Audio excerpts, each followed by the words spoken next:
Gloire à Dieu. Merci Seigneur. Donc, je suis dans la joie de vous voir ce matin et j'ai des paroles vraiment. J'aimerais demander votre indulgence, votre patience et parce que, écoutez, je dis simplement ce que j'ai appris du Seigneur et je veux que vous puissiez prêter attention. Ne laissez pas quelqu'un vous troubler ce matin, ni de vous empêcher de suivre. C'est vrai que vous allez réécouter la vidéo, mais le fait d'écouter maintenant, il y a une grâce particulière, il y a une énergie particulière qui vous touche et détermine la suite. C'est pourquoi je vous invite vraiment à prêter attention à ce que l'Esprit dit maintenant au nom de Jésus. Je me suis préparé pour le message d'aujourd'hui. Je me suis couché un peu tard, bien sûr, mais dans la nuit, je fais un songe que j'appelle un songe prophétique concernant la fin des temps et le retour du Seigneur Jésus-Christ. Et j'ai entendu d'abord comme des bruits de toutes parts, dans toutes les nations et au sein de tous les peuples. Les gens attendaient quelque chose. C'est comme si à tout moment, il y avait quelque chose qui allait arriver. Mais personne ne pouvait identifier pour dire c'est quoi qui s'en vient. Et il y avait beaucoup de spéculations. Les gens pensaient que c'était peut-être une invasion d'armée et d'autres pensaient que peut-être un phénomène surnaturel, mais personne n'était indifférent. Tout le monde prêtait attention. On savait qu'il y a quelque chose qui allait arriver dans les temps qui vont suivre. Quand tout à coup, j'ai vu comme le ciel assombri. C'est comme si l'électricité de tout le monde, c'est-à-dire le soleil, la lune, les étoiles, tout était éteint.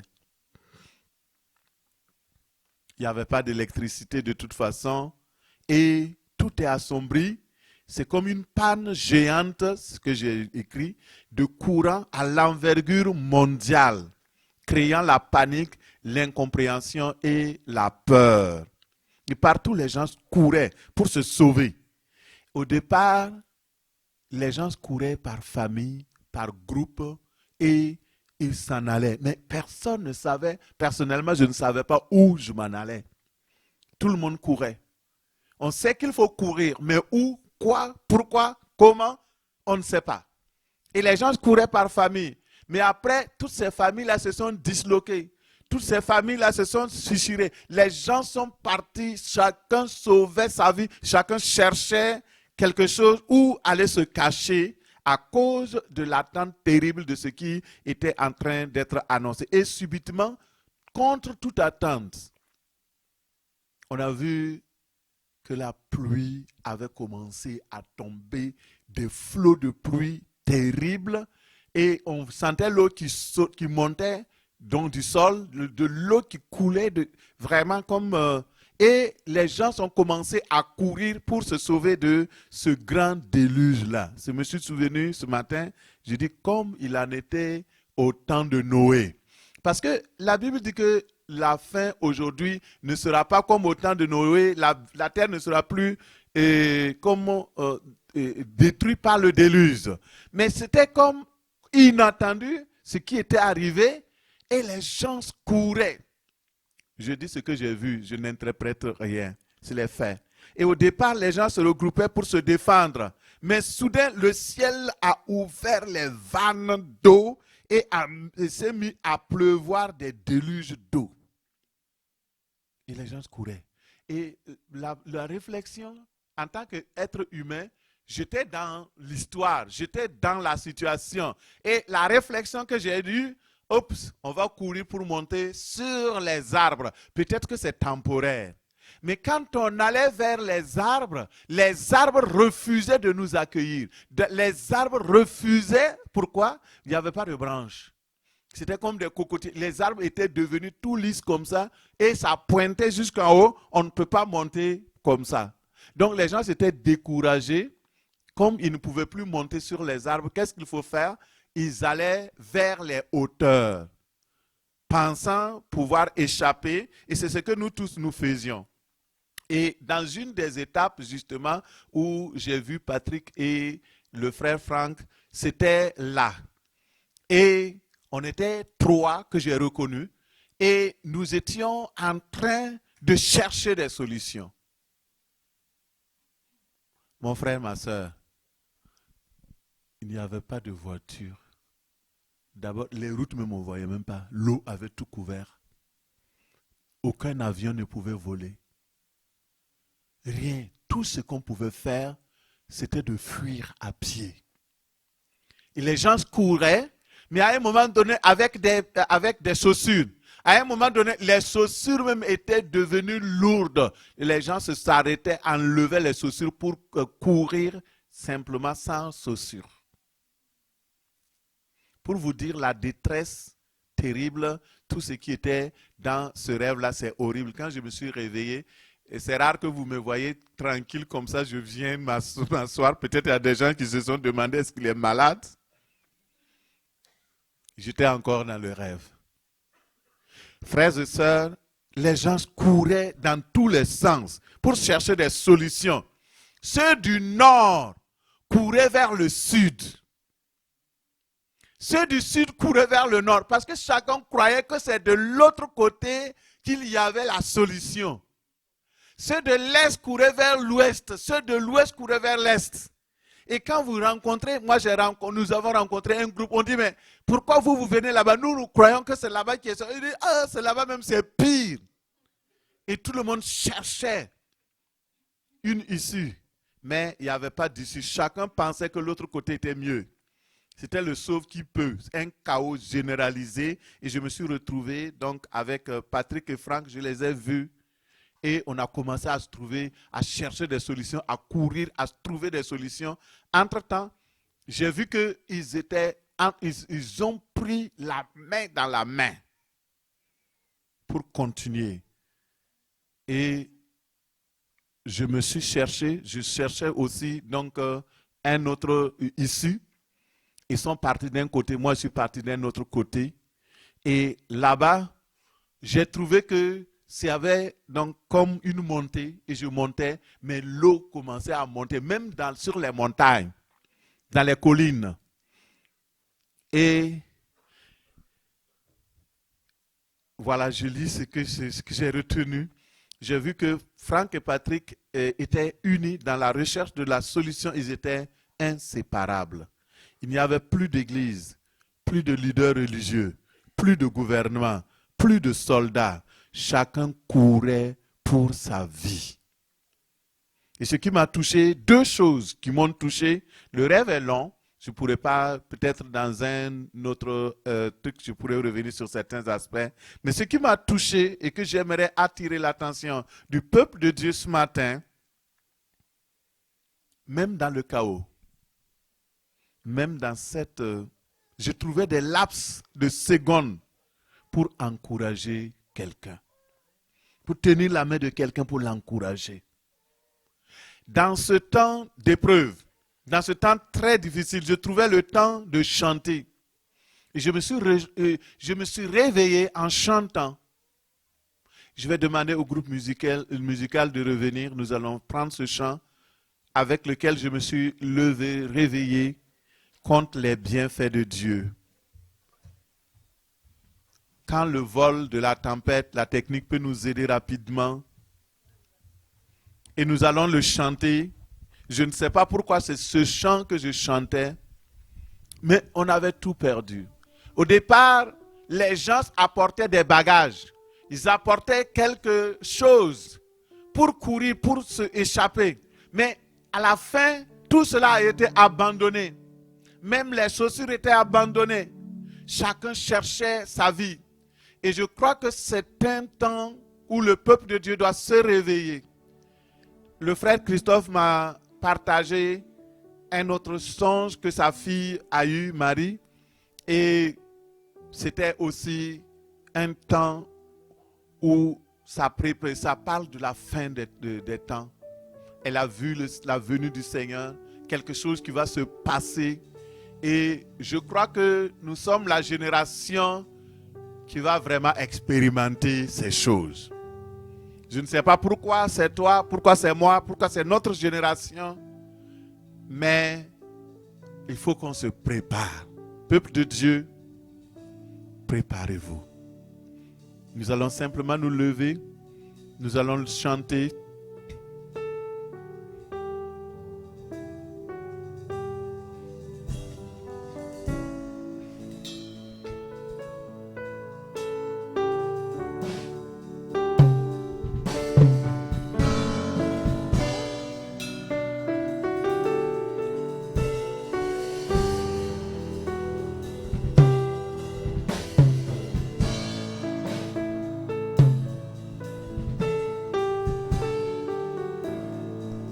Quand le vol de la tempête.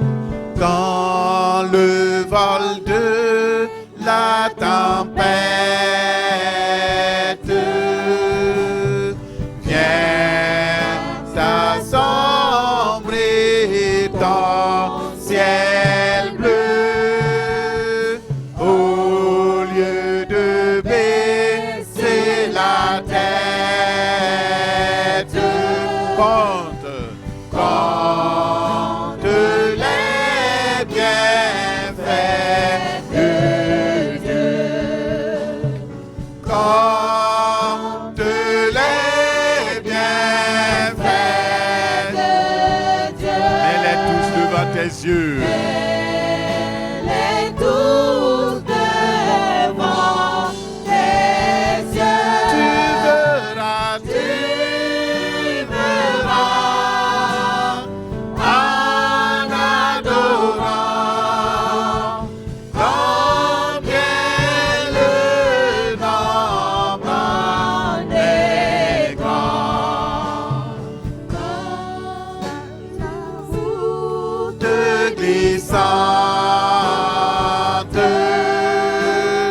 tu chancelles sous ta croix. Pense à cette main puissante qui t'a béni tant de compte les bienfaits de Dieu. Les tous devant tes yeux. Tu verras en adorant combien le nombre en est. Si tu perds dans le voyage, si tu perds dans le voyage, plus d'un cher et doux trésor, pense au divin héritage qui là-haut te reste en compte les bienfaits de Dieu. Les tous devant tes yeux. Les tous devant. Et tu verras en adorant combien leur nombre est grand. Tu verras en adorant combien le nombre est grand. Béni, béni, béni donc, béni sans cesse ce Père qui chaque jour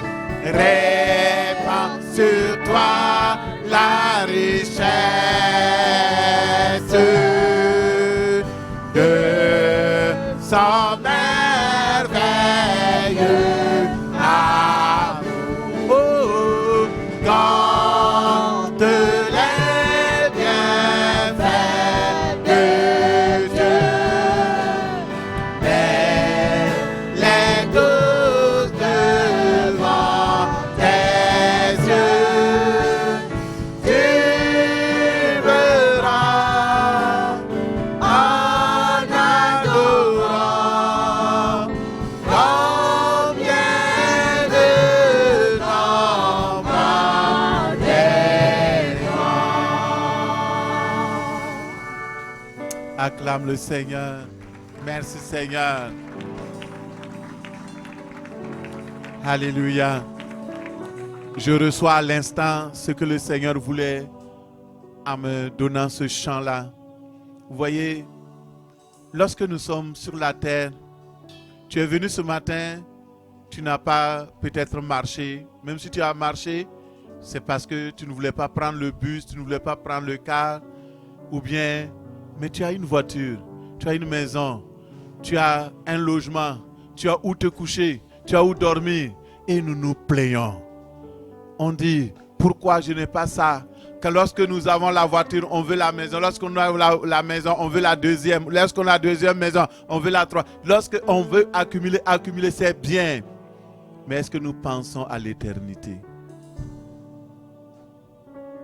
Il y a un moment où tout va s'arrêter. Il y a un moment où tout le matériel sera inutile. Tu ne peux plus courir avec les voitures. Tu ne peux plus. Il n'y a que toi et Dieu. Et ce qui m'a frappé, et vous l'avez certainement constaté, je ne voyais pas d'équipe, je ne voyais pas de personnes qui cherchaient Dieu. Je ne voyais pas des gens, on ne pouvait même plus réfléchir. Toute la réflexion sauvait sa vie. Et ça, frères et sœurs, le Seigneur revient bientôt. Il y a plusieurs signes, vous le savez. Prenons le temps de rechercher le royaume de Dieu. Prenons le temps de mettre notre vie en règle. Prenons le temps de prendre le temps pour Dieu. Les temps sont difficiles, les temps sont courts, et ce n'est que le commencement. Seigneur, donne-nous de compter les bienfaits. Regarde nos murmures, Seigneur, nous nous repentons. Élève la voix, demande pardon au Seigneur. Nous ne sommes pas dans un culte normal. Dis à ton frère à côté, ce n'est pas un culte normal.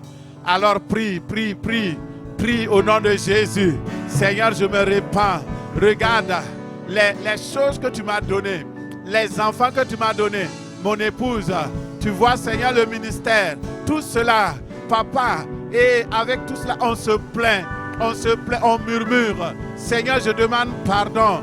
Pardon, Seigneur, pour nos murmures, pour ce que nous n'avons pas considéré cela comme un gain. Nous n'avons pas considéré cela comme quelque chose de venant de ta générosité, de ta paix. Père, pardonne-moi et donne-nous de considérer, d'apprécier chaque moment de la vie, d'apprécier chaque instant de la vie, d'apprécier ce que tu nous donnes. Père, aide-nous. Enlève les esprits de murmure, de plainte. Donne-nous de savourer, de nous réjouir, Seigneur, dans les choses que tu nous as données. Au nom de Jésus, nous te prions. J'aimerais que la technique nous affiche Luc 21, verset 25. Nous allons lire avant de nous asseoir. On va prêcher quand même. Je vais revenir sur le message passé qui s'aligne bien avec celui-là pour vous encourager. Le Saint-Esprit est présent. Seigneur Saint-Esprit, nous nous attendons à toi. Je vais lire pour vous parce que c'est long. Il est dit, verset 21,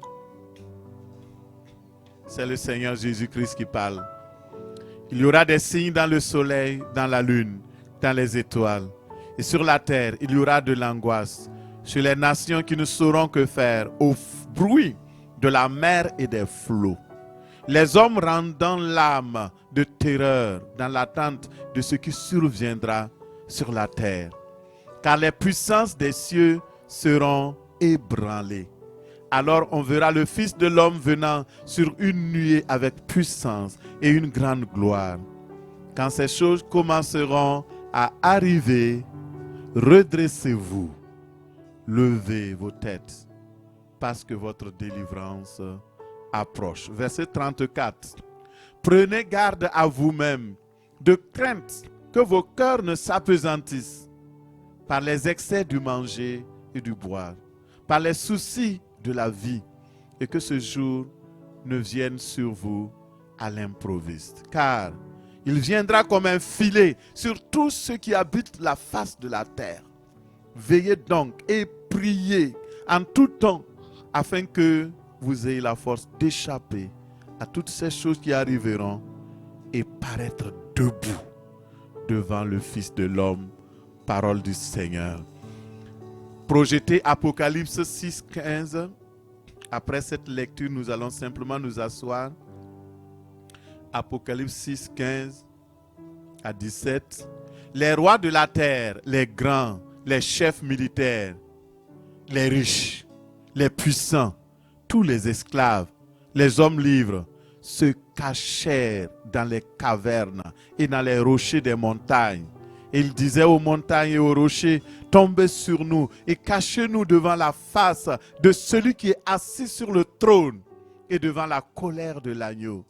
Car le grand jour de sa colère est venu, et qui peut subsister? Parole du Seigneur. Tu peux t'asseoir dans la présence du Seigneur. Le groupe musical, vous pouvez vous asseoir. Et dire que nous sommes dans une période importante de l'histoire, c'est juste me répéter, et vous le savez très bien.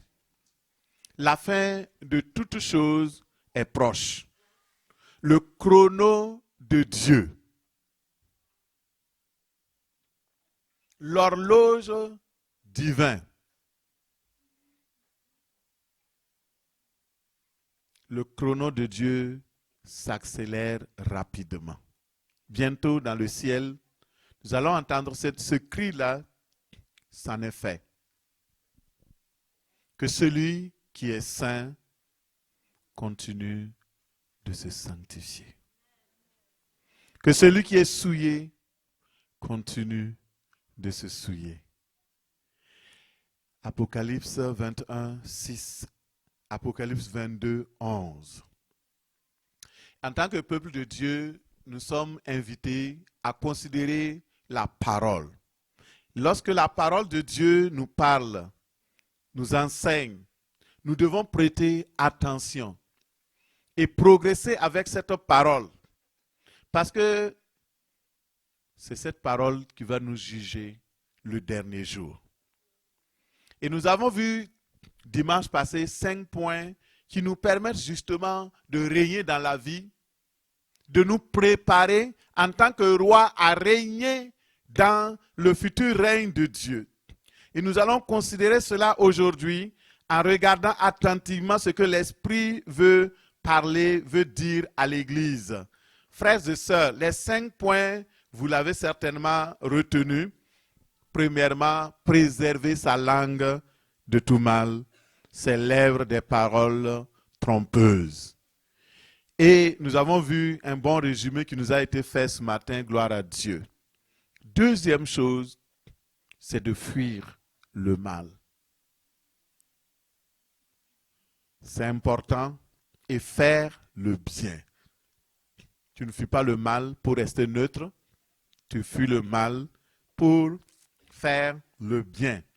Troisièmement, rechercher la paix avec tout le monde et poursuivre cette paix, c'est-à-dire persévérer dans la poursuite de la paix. Quatrièmement, sanctifier dans vos cœurs Christ le Seigneur. Et cinquièmement, défendre la foi et l'espérance. Nous allons regarder avec l'œil de l'Esprit qui nous parle aujourd'hui, au travers de cette situation et des choses révélées prophétiquement. Frère, Dieu veut que tu fuis tout ce qui est mal et tu t'attaches fermement au bien. Nous avons des exemples bibliques qui nous encouragent. Le cas de Joseph, par exemple, devant la femme de Potiphar. Il avait l'opportunité de faire le mal, mais il s'est dit, je suis un enfant de Dieu. Je ne peux pas faire un si grand mal. Genèse 39, verset 9, il dit, comment ferais-je un si grand mal et pécherais-je contre Dieu? Elle le saisit par son vêtement en disant, couche avec moi. Et il dit non, Il lui laissa son vêtement dans la main et s'enfuit au dehors. Pourquoi? Parce qu'il a compris quelque chose. Ce n'est pas bien de commettre le mal. Fuir le mal peut nous coûter. Fuir le mal peut nous amener dans la risée. Tu es au travail, on propose un deal et tu dis non, je suis contre ce deal. Alors, on peut même t'exclure, enlever ton emploi, mais il vaut mieux faire le bien que de faire le mal. Alléluia, parce que votre juge c'est Dieu. Que le Seigneur nous aide au nom de Jésus. La parole de Dieu dit que cet homme-là, il était un jeune homme très beau et cela a attiré le cœur de la femme de Potiphar. Aujourd'hui, il y a beaucoup de choses qui fait que les corbeaux, les choses attirent.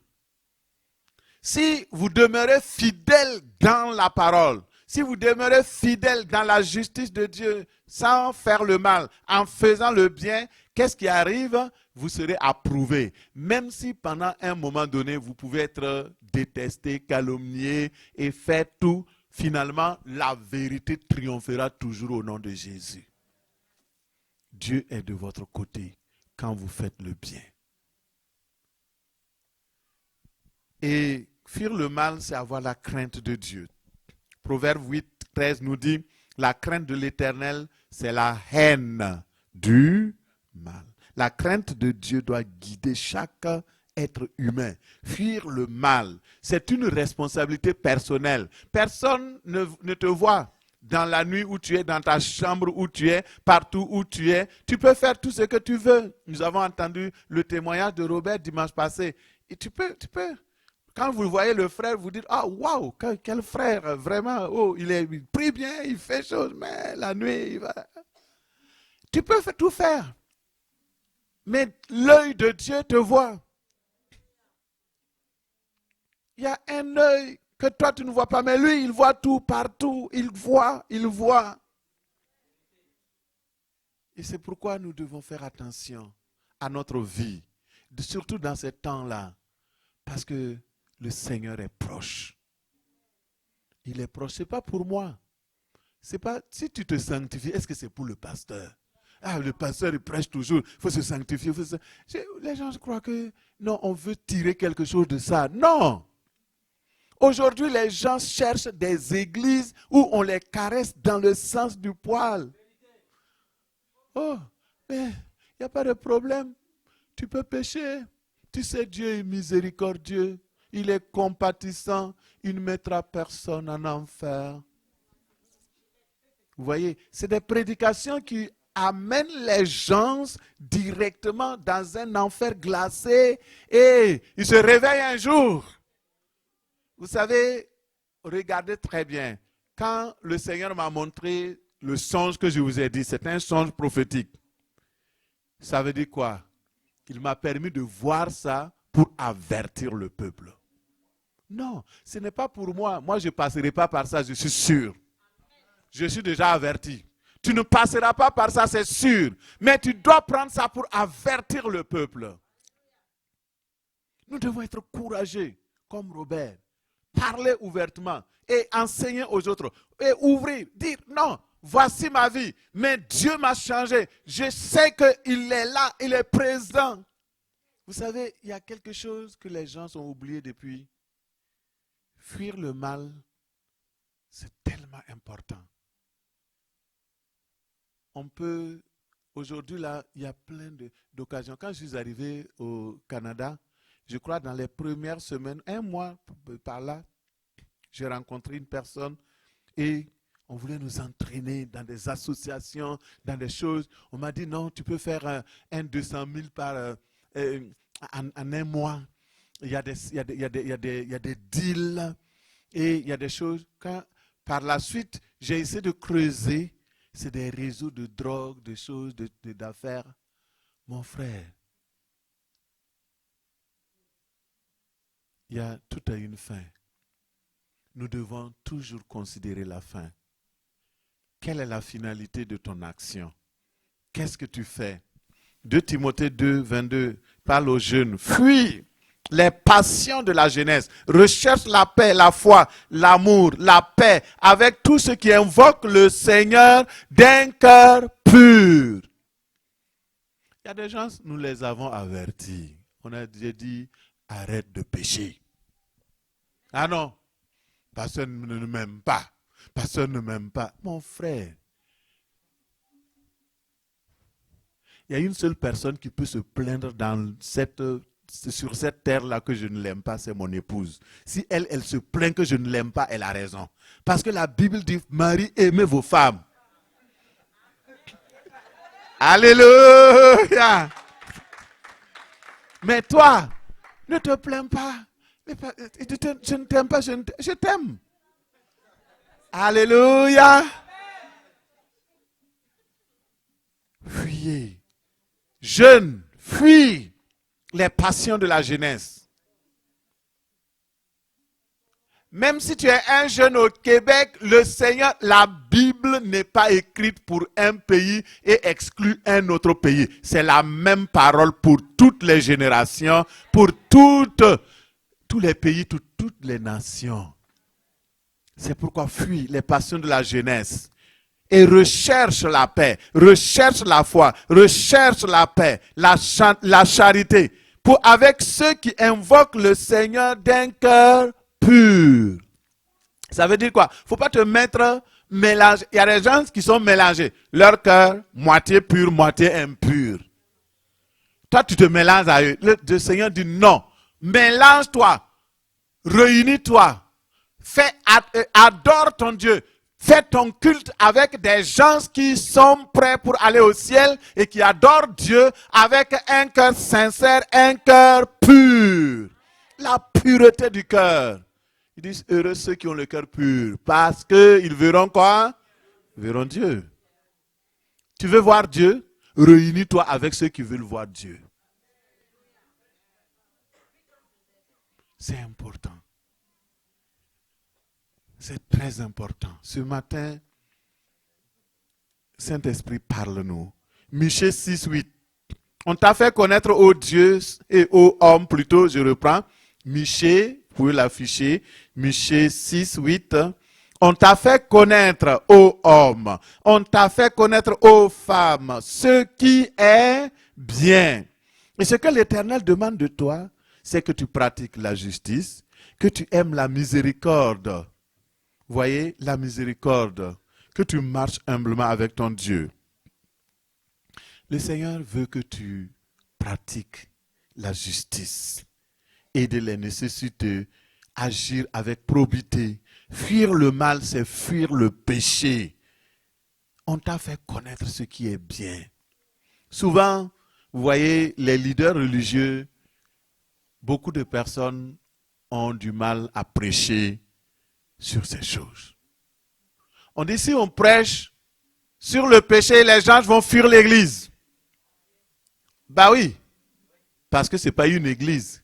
Si c'est une église qui est formée de personnes qui sont nées de nouveau authentiquement, ça veut dire la première chose qu'ils ont entendue, c'est que le péché n'est pas bien. Et qu'ils ont décidé d'abandonner le péché pour suivre Dieu.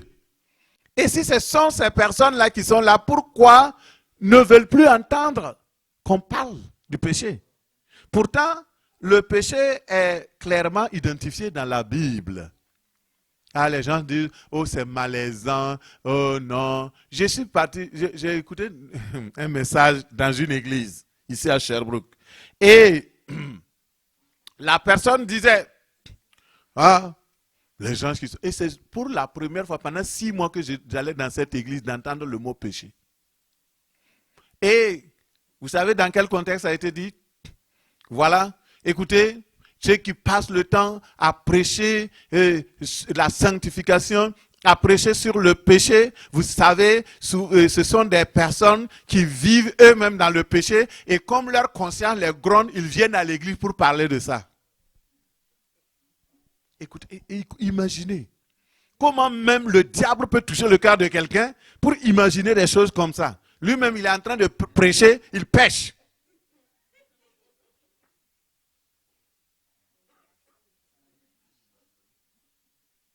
Il faut fuir le péché.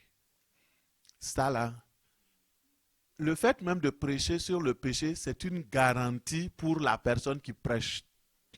Parce que si vous prêchez, ce n'est pas immédiatement que vous-même vous allez aller tomber dedans. Et si vous le faites, d'autres personnes vont dire, mais toi, tu as prêché, non? Lève-toi. C'est comme ça. Que le Seigneur nous aide au nom de Jésus. Les gens ne veulent plus prêcher ça. La Bible dit que toute iniquité est un péché et le péché est la transgression contre la volonté de Dieu, la loi de Dieu, 1 Jean 5, 17. Et la Bible définit clairement les péchés qui portent atteinte au style de vie de Dieu, qui aboutissent à la condamnation éternelle. Jésus lui-même, il a dit, c'est du dedans du cœur des hommes et des femmes que sortent quoi? Les mauvaises pensées, les adultères, les impudicités, les meurtres, les vols, les cupidités, la méchanceté, la fraude, le dérèglement, le regard envieux, la calomnie, l'orgueil, la folie. Toutes ces choses mauvaises sortent du cœur de l'homme et souillent sa vie.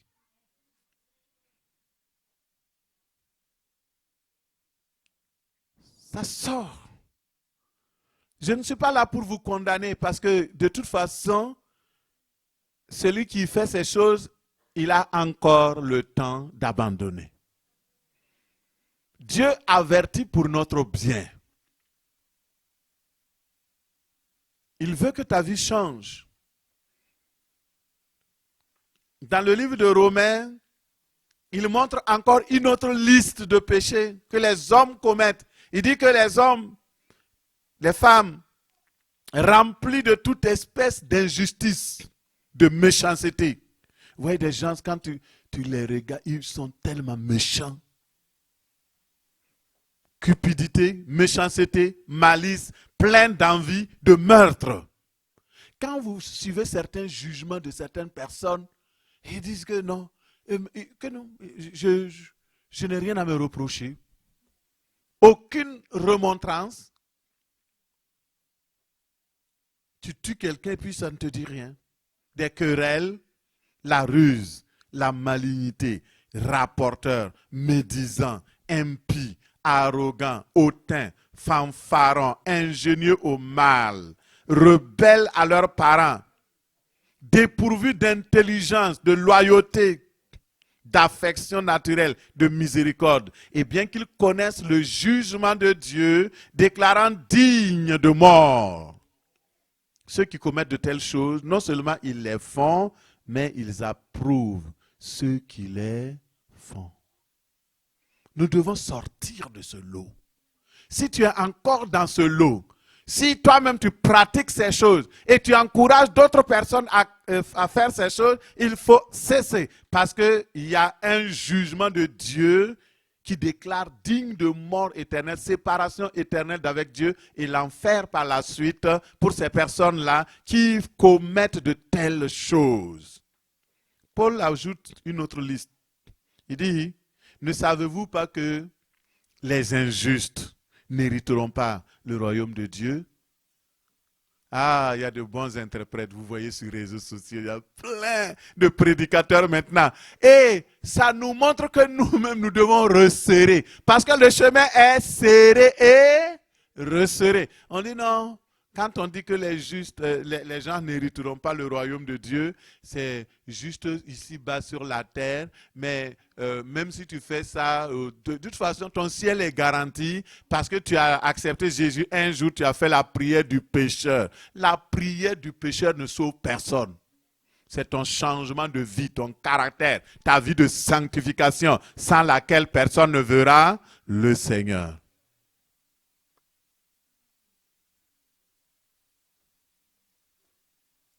C'est clair. Paul dit, ne savez-vous pas que les injustes n'hériteront pas le royaume de Dieu? Ne vous y trompez pas. Parce qu'il sait qu'il y a des gens qui vont se tromper dans les derniers temps. 1 Corinthiens 6, 9 à 10. Ne vous y trompez pas, ni les impudiques, ceux qui commettent l'impureté. Quand on parle d'impudiques, là, c'est plein de choses, les fornicateurs, ni les idolâtres, ni les adultères, ni les efféminés, ni les infâmes, les voleurs, ni les cupides, ni les ivrognes, ni les outrageux, ni les ravisseurs n'hériteront le royaume de Dieu.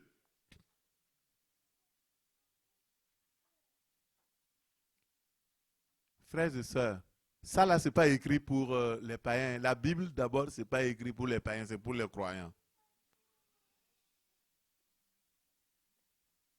Et cette liste-là est pour nous aujourd'hui. Nous devons faire attention, fuir le mal, fuir le péché, fuir ces choses. Et la Bible parle du péché comme il détaille. Il dit, or, les œuvres de la chair sont manifestes. Ce sont l'impudicité, l'impureté, la dissolution, l'idolâtrie, la magie, les inimitiés, les querelles, les jalousies, les animosités, les disputes, les divisions, les sectes, l'envie, l'ivrognerie, les excès de stable. Tous ceux qui commettent de telles choses n'hériteront pas le royaume de Dieu. Galates 5, 19 à 21. Après tout cela, nous avons les 10 commandements qui nous parlent. Je pourrais passer toute la journée à vous en citer. Soyez sincères avec votre Dieu. Ne regardez pas les autres. Le Seigneur peut pardonner encore aujourd'hui. Et c'est même, vous voyez, il y a beaucoup de personnes qui vont se tromper. Dans 1 Jean 3, 8, il dit, celui qui pêche est du diable. Car le diable, lui, il fait quoi? Il pêche dès le commencement. Et on a montré, vous savez, il y a certaines religions dites chrétiennes et autres, on nous a montré la mauvaise manière de faire les choses. On dit, tu peux pécher, juste venir te repentir. Et les gens, donc pendant lundi, mardi, mercredi, jeudi, vendredi, okay, on arrête là. Tu vas aller, parce que tu veux venir dimanche, tu vas, en tout cas, quelqu'un, et tu t'assois de l'autre côté, toi tu es de l'autre côté. Père, je suis venu pour confesser mes péchés. Je suis venu pour me repentir. Mon fils, raconte tes péchés. Dieu est miséricordieux pour te pardonner. Vous voyez? Pénitence. Et donc, les gens vont, et dans mon pays, à moi, au Burkina Faso, les jeunes, un jour, se sont levés, ils se sont rebellés. Ils ont dit non, parce que le jour où vous avez placé la confession là, ça ne nous convient pas. Parce qu'après avoir confessé, on ne peut plus aller au maquis pour danser, on ne peut plus faire, c'est samedi. Ils ont demandé, il faut reporter ça à un autre jour.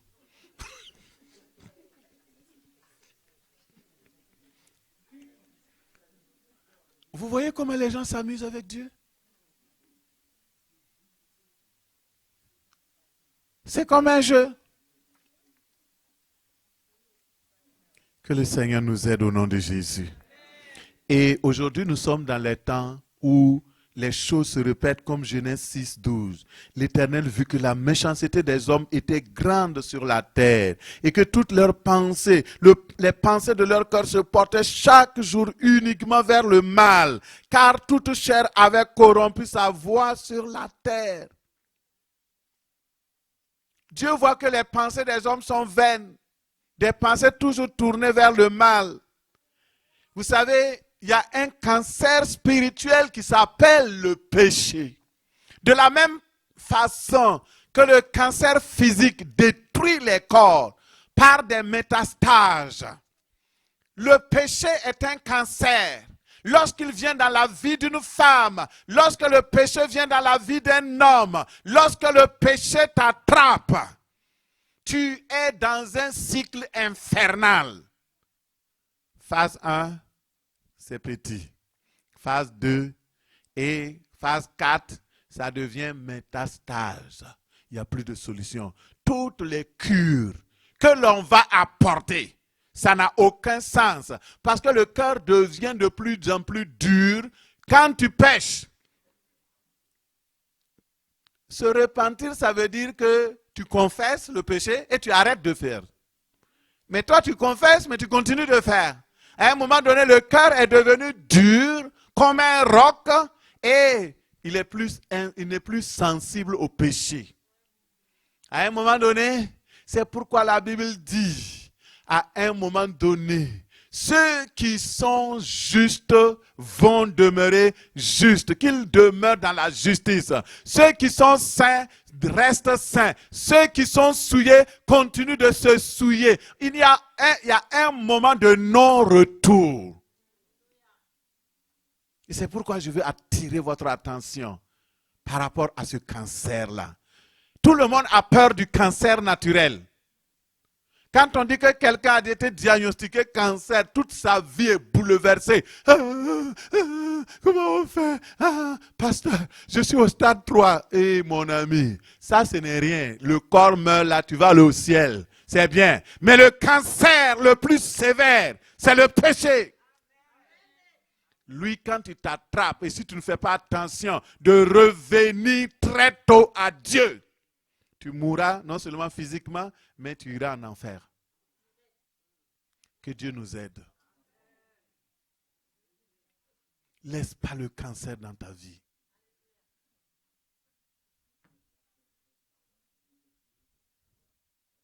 Même si on va t'amener dans radiothérapie, chimiothérapie spirituelle, on va t'amener dans ça. Tu vas être délivré.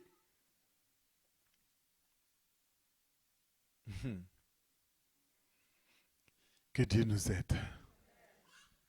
Que le méchant abandonne sa voie. L'homme d'iniquité ses pensées. Qu'il retourne à Dieu, qui aura pitié de lui et qui lui pardonnera ses péchés. Car le salaire du péché, c'est la mort.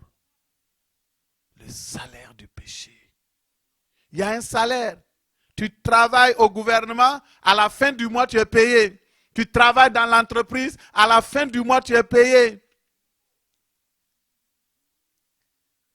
Quand tu pêches aussi, tu travailles. C'est du travail de péché. Et tu engranges du cancer dans ta vie qui est en train de ruiner ta vie. Que Dieu nous préserve au nom de Jésus. Dieu, je prie que le Seigneur produise une haine du péché dans ta vie. Que le péché devienne tellement horrible dans ta vie. Au nom de Jésus. Parce que ses conséquences sont horribles. Mais le Fils de Dieu a payé pour toi. Il est prêt pour t'aider. Rechercher la paix avec tous. Ça, c'est le troisième point.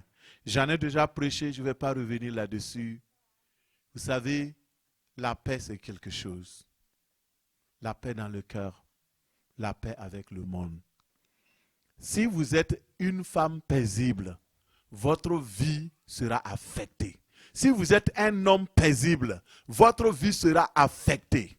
Vous savez, la paix, ce n'est pas seulement de parler de paix.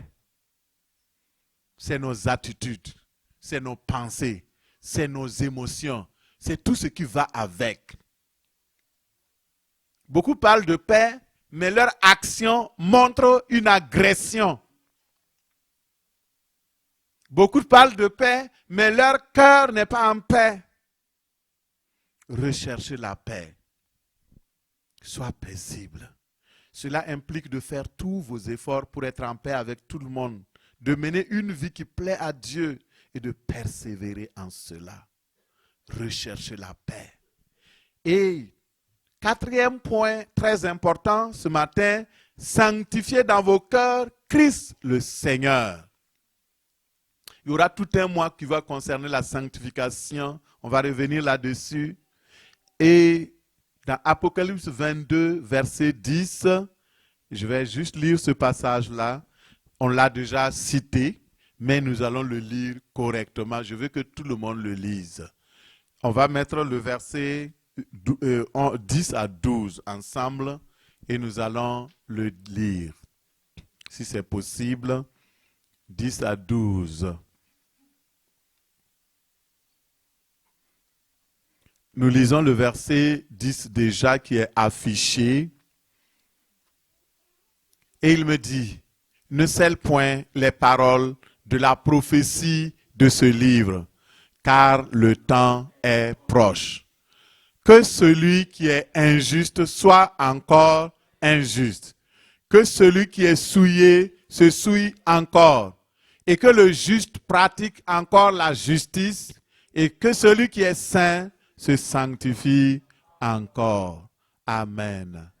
Ici, là, et il dit au verset 13, je reviens bientôt et je rétribuerai chacun selon ses œuvres.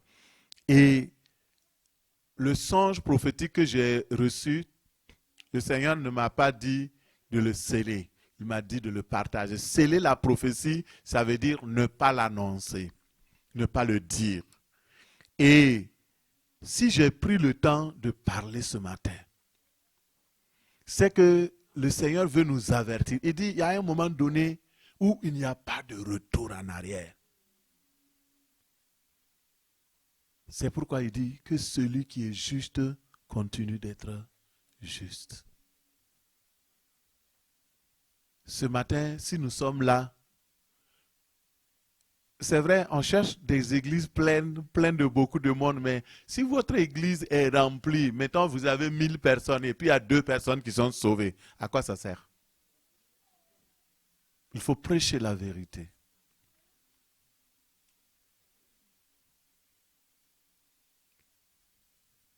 J'aime vraiment le Seigneur parce qu'il ne fait pas les choses sans dire. Il y a beaucoup de personnes, quand j'ai vu dans le rêve, les cadavres partout, les morts.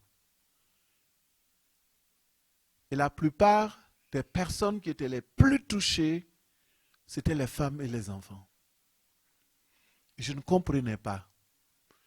J'ai pris le temps de lire les articles dans cette semaine et je suis tombé sur un article curieux qui parle de tests d'ADN et de l'infidélité au Ghana, dans un pays de l'Afrique de l'Ouest.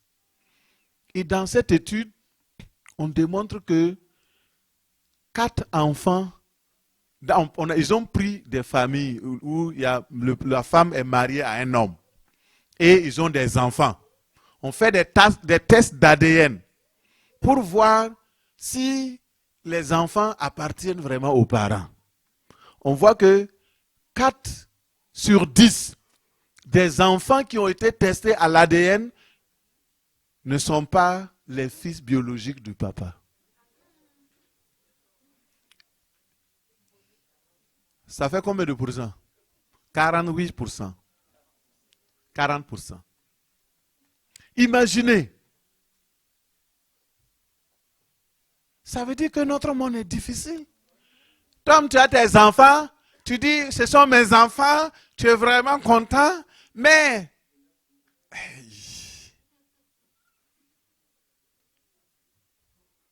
que celui qui se sanctifie continue de...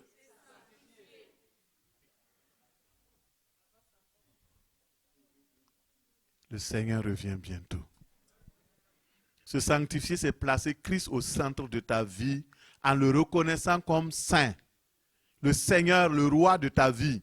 Son nom doit être sanctifié. Quand nous disons que ton nom soit sanctifié, ça veut dire quoi? Que rien de souillé ne sorte de ma bouche quand je prononce ton nom.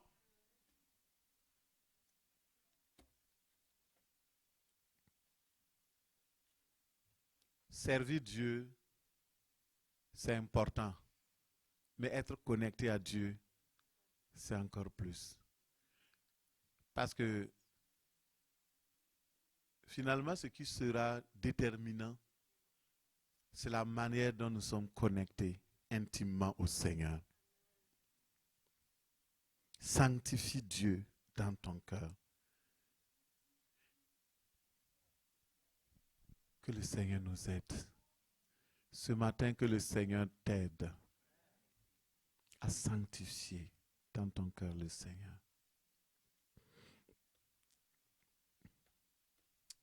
Merci Saint-Esprit de Dieu. Parle. Parle.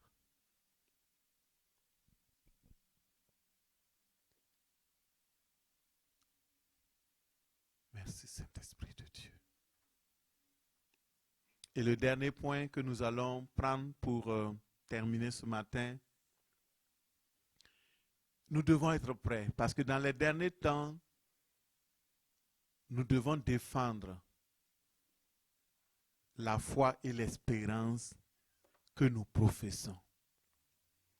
À un moment donné, vous savez, pour ceux qui sont décidés à annoncer Jésus publiquement, faites-le maintenant parce qu'à un moment donné, il n'y aura plus, tout sera fermé. Même pour marcher pour Jésus, c'est sûr que ça ne se fera plus là. Parce que vous le savez très bien. Et puis, les activités qu'on marche pour Jésus, c'est déjà identifié avec d'autres activités que les gens se connaissent. C'est le temps de mettre cela dans votre cœur. Oui, nous devons défendre la foi. Et ce n'est pas seulement au Québec que ces choses se passent, c'est partout dans le monde. À un moment donné, les gens vont vous achaler, la persécution. Et les gens vont vous demander de défendre, de justifier. Chaque chose que vous allez faire, il faut justifier. Pourquoi tu fais ça? Pourquoi tu fais ça? Tu es dans un parc, tu es en train de prier. Avant de manger ton repas, quelqu'un passe, il entend le nom de Jésus. Hop, la police. Il y a quelqu'un qui prie dans tel jardin. Allez le chercher. Vous savez quoi? Il y a une bonne nouvelle. Les prisonniers vont entendre bientôt la voix de l'Éternel. C'est important. Parce que les chrétiens sont assis dans leur confort, ils ne font rien. Tu t'es trompé, tu as prié là-bas, tu vas aller prêcher en prison, non? Les prisonniers qui n'entendaient pas la parole de Dieu vont entendre la parole de Dieu. Puisqu'on est assis, on ne veut pas évangéliser. On ne veut pas défendre la foi. On veut faire les choses comme on veut. On dit d'aller évangéliser. Ah, pasteur, j'ai peur. Ah, non. Ah, mon ami. Les temps deviendront de plus en plus durs. Et nous devons nous lever. Je vais lire un passage et puis on va prier. 1 Pierre 3, 15. Ne craignez pas les menaces de vos adversaires. Alléluia. Alléluia. Ne craignez pas les menaces de vos adversaires et ne vous laissez pas troubler par eux. Seul le Christ est votre Seigneur. Honorez-le comme tel dans vos cœurs et consacrez-vous entièrement à lui. Si l'on vous demande des explications au sujet de votre espérance, soyez toujours prêts à la justifier courtoisement et dans le calme avec modestie et respect. Je lis dans la parole vivante. Veillez à garder votre conscience pure. Même quand les gens disent de mal de vous, veillez à garder votre conscience pure. Vous ne pouvez pas empêcher les oiseaux de voler sur votre tête. Actuellement, nous sommes là, il y a des oiseaux qui volent sur notre tête, non? Mais le toit nous protège, oui ou non? C'est ça, vous êtes protégés par la présence du Seigneur. La gloire de Dieu vous protège. C'est pourquoi il dit, ne crains pas tes adversaires. Ne les crains pas. Il vaut mieux souffrir en faisant le bien, si telle est la volonté de Dieu, plutôt que de faire le mal. Défendre la foi, c'est le point ultime du croyant et de la croyance. C'est-à-dire que tu es arrivé à un moment où tu ne te contentes plus juste de venir à l'église. Tu ne te contentes plus juste de prier, mais tu es capable de défendre la parole. Quand les gens vont sacrer et dire, ah non, non, non, vous les chrétiens, vous êtes ceci, tu es capable de t'asseoir pour dire, non, ce n'est pas vrai. Un jour, j'étais dans un kiosque, j'étais allé réparer ma moto. Il y avait donc beaucoup de monde qui était là. Ça fait longtemps, peut-être 20 ans en arrière. Et j'étais en train de parler mal d'un serviteur de Dieu. Alors que moi, j'allais dans son église, dans l'église de ce pasteur-là. Mais ils étaient nombreux. Et ils étaient prêts à en découdre. Mais là, je me suis dit, qu'est-ce que je fais? J'ai raconté cette histoire plusieurs fois dans les années passées. J'ai dit, qu'est-ce que je fais? Et là, on dit, ah ouais, c'est un escroc, il semble qu'il fait ça, il semble qu'il fait ça. Et une des choses qu'on dit, quand tu amènes 10 personnes dans son église, on te donne une moto. Bon, j'ai saisi ça, j'ai dit, ok. Bon, j'ai dit, ok, est-ce que je peux parler? Oui, oui, oui, ils se sont tus pour m'écouter. J'ai dit, tout ce que vous avez dit là, je ne peux pas défendre un homme, je ne peux pas défendre ce qu'il dit, je ne sais pas toute sa vie. Mais moi, je vais à cette église-là. Et je n'ai jamais entendu cet homme-là dire que si vous amenez 10 personnes, on vous donne une moto. Donc, ce que vous dites là, ce n'est pas vrai. Si ce point-là est faux, tout ce que vous avez dit sur lui là est aussi faux. On ne peut pas s'amuser. Et j'ai commencé à leur parler. Et c'était silence radio. Parce qu'ils ne savaient pas qu'il y avait quelqu'un donc, qui était là, qui connaissait cette personne-là. Et j'ai défendu mon pasteur. Alléluia. Mon frère, tu dois défendre l'évangile. Tu dois défendre la parole. Tu dois prêcher l'évangile. Tu dois annoncer que Jésus revient bientôt. Tu dois chercher les âmes pour le royaume. Parce que le roi est en train de venir. Il y a des signes qui sont là. Et nous devons prendre attache, prendre garde à ces signes-là. Défendre la foi, c'est annoncer le royaume de Dieu. Luc 6, 60 nous dit, mais Jésus leur dit, laisse les morts ensevelir leurs morts et toi, va annoncer le royaume de Dieu. Laisse les morts enterrer leurs morts. Toi, va annoncer le royaume de Dieu. Cet homme-là était venu vers Jésus et quand il est arrivé, il dit, tu sais quoi Jésus, moi je t'aime beaucoup. Jésus dit, ah waouh, voici pour la première fois quelqu'un qui m'aime vraiment. Il dit, mais tu sais, je vais te suivre quoi? Mais donne-moi juste un temps.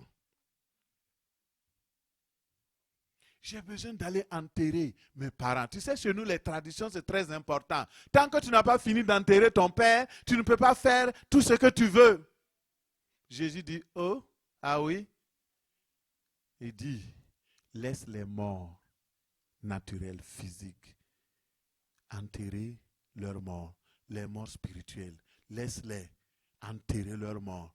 Les morts qui sont déambulants dans la ville, laisse-les enterrer leurs morts. Mais toi qui es vivant, va, annonce le royaume de Dieu. Va dire au monde que Jésus-Christ est vivant. Va dire au monde que Jésus-Christ est le sauveur du monde. Va dire au monde qu'il revient bientôt. Va annoncer la bonne nouvelle que celui qui croit en son nom peut être sauvé de son péché et ne viendra pas en jugement. Il est passé de la mort à la vie. Et Jésus-Christ est le sauveur de ton âme. Toute âme qui pêche, elle va mourir. Mais il y a une issue favorable pour ceux qui confessent leurs péchés. Dieu est fidèle et juste de les pardonner et de les purifier de toute iniquité. Le sang de Jésus est encore là pour nous pardonner, pour nous purifier. Le sang de Jésus est encore là pour que nous plaidons coupables. Il va nous laver.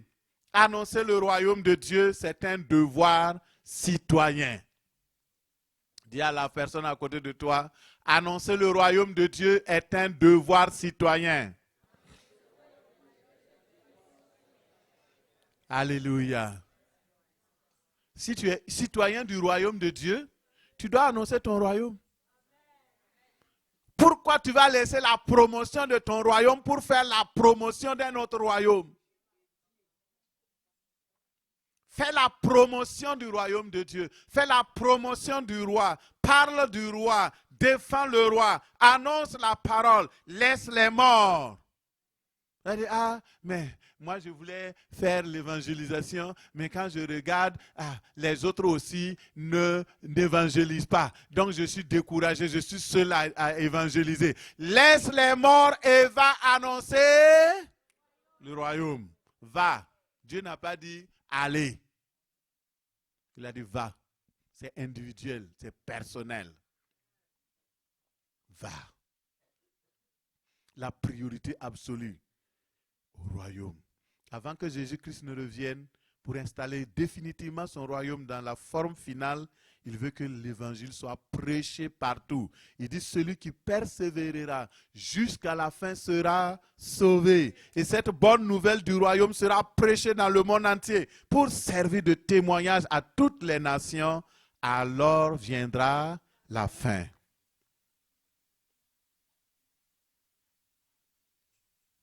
Alléluia. Rendons témoignage. Parlons du Seigneur pendant qu'il est temps. Car le moment viendra où tout cela sera impossible. N'attendez pas la marche de Jésus avant d'évangéliser. Marchez pour Jésus chaque jour. Voilà. Marcher pour Jésus, c'est chaque jour. On marche pour Jésus. Pour Jésus chaque jour.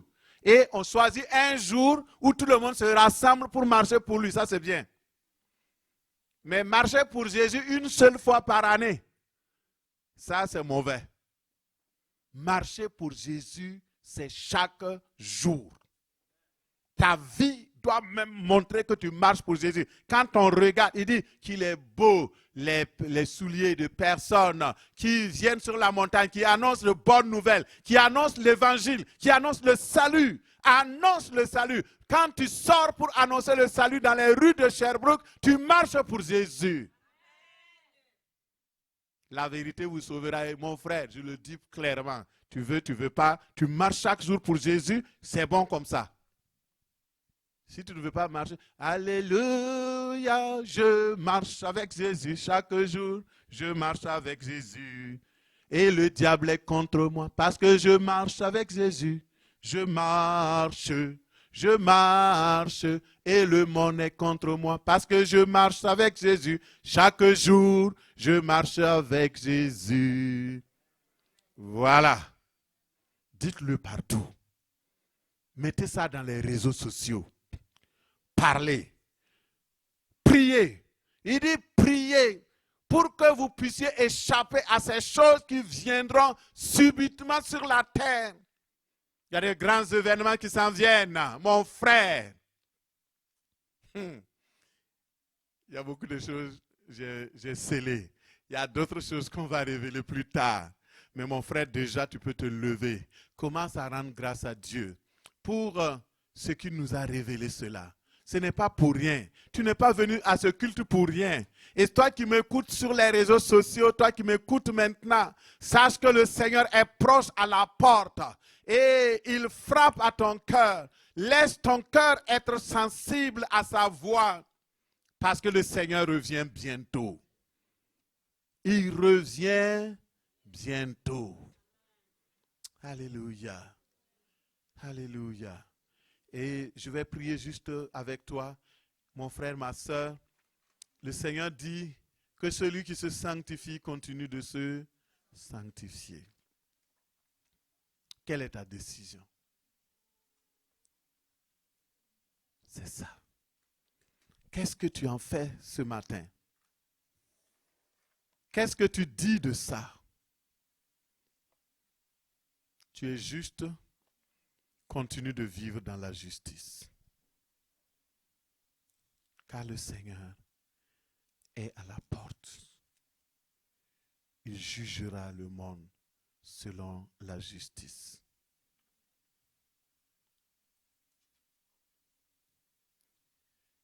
Apocalypse 22, verset 14 dit, « Heureux ceux qui lavent leurs robes, afin d'avoir part et droit à l'arbre de vie, et d'entrer dans les portes de la ville. Dehors, les chiens, les enchanteurs, les impudiques, les meurtriers, les idolâtres, et quiconque aime et pratique le mensonge. »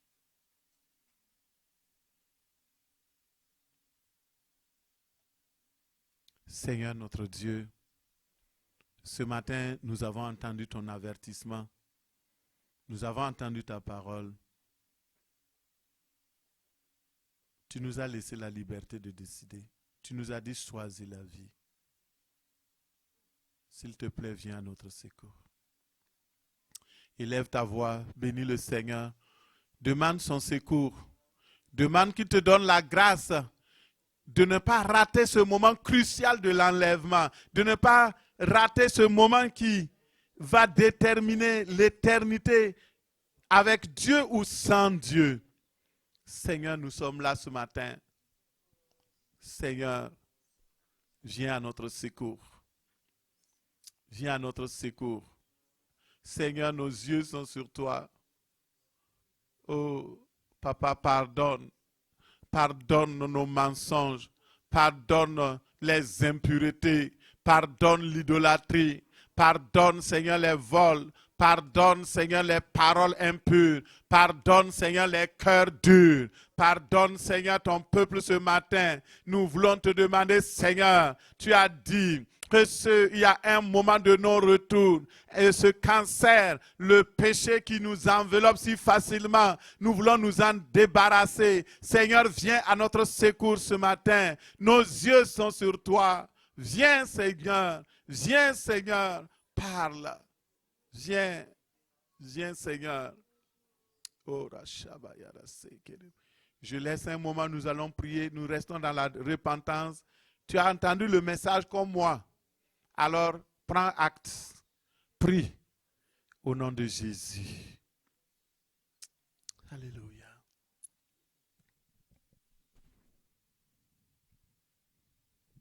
Prie, ne te tais pas. C'est tellement urgent. Prie. Prie. Prends la décision. Dis au Seigneur, je défendrai la foi. Je défendrai ta parole. J'annoncerai ta parole. Je vivrai dans la sainteté. Je vivrai dans la pureté. Seigneur, je décide de continuer de me sanctifier, de continuer de me purifier, de ne pas laisser le péché dominer sur ma vie. Il a dit que ceux qui sont justes continuent d'être justes. Ceux qui sont souillés continuent de se souiller. Le jour est proche. Le temps est proche. Quelle est ta position ce matin? Dieu regarde ton cœur. Quelles sont les motivations de ton cœur? Quel est l'état de ton cœur? Pendant longtemps, on parle, on dit pardonne. Tu dis je ne pardonne pas. C'est de que tu aimes l'enfer. Tu veux aller directement. Le Seigneur dit ce matin-là, si tu ne pardonnes pas là, ce qui va t'arriver là, c'est ton problème. Tu as déjà entendu plusieurs fois. Je parle à des personnes. Dis non, moi, j'ai déjà pardonné. Alors que dans ton fort intérieur, tu sais que tu n'as pas pardonné. Tu n'as pas lâché la personne. Quand tu penses à la personne, tu grinces les dents. Que le Seigneur te délivre.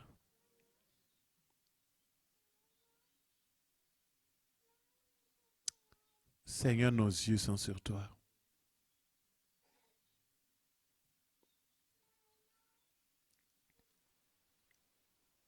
Apprends-nous à faire le bien. Apprends-nous à fuir le péché. Apprends-nous à rechercher la paix. Apprends-nous, Seigneur, à vivre une vie de sainteté. Apprends-nous à défendre ta parole. À défendre parce que c'est ce à quoi tu nous as appelés et tu nous as montré comment nous pouvons régner dans ce monde. Nous pouvons régner dans la vie par les 5 conditions que tu nous as données. Seigneur, viens à notre secours. Au nom puissant de Jésus. Amen.